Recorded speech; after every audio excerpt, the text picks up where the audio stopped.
নেই। সে কেমন একটা খাসসার মহিলা আমার ঘরে আছে। গন্ধ তেরাকাত্তা গন্ধ। এই মা, তুমি কি করছো? বারান্দা মুছছো? ইস, বারান্দা একদম মোছা হয়নি। মা মা মা, দেখো কোনো কাজে হচ্ছে না ঠিক মতো। দেখো আমি খাটের চিপাটা ঠিক মতো মুছেছি কিনা। উফ স্যান্ডি বাবা, আচ্ছা আসো, আমি দেখছি। তুমি বিরক্ত করো না তো, তোমার জন্য আমার কোনো বুয়াই থাকে না।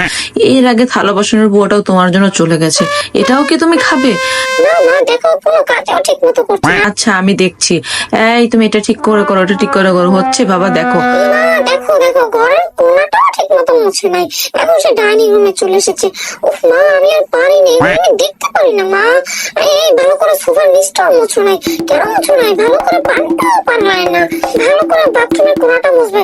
মা, এটা আবার কি বের করলে? তাহলে তুমি কি ঘর ঝাড়া দিলে মা? সব শেষ, আমার মা টাকা পয়সা সব শেষ। এই মা, ভালো করে খাও।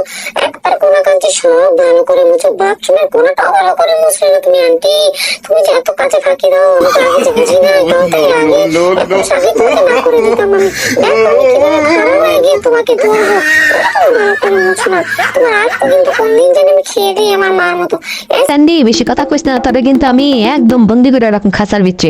কত বড় সাহস! দেখো দেখো।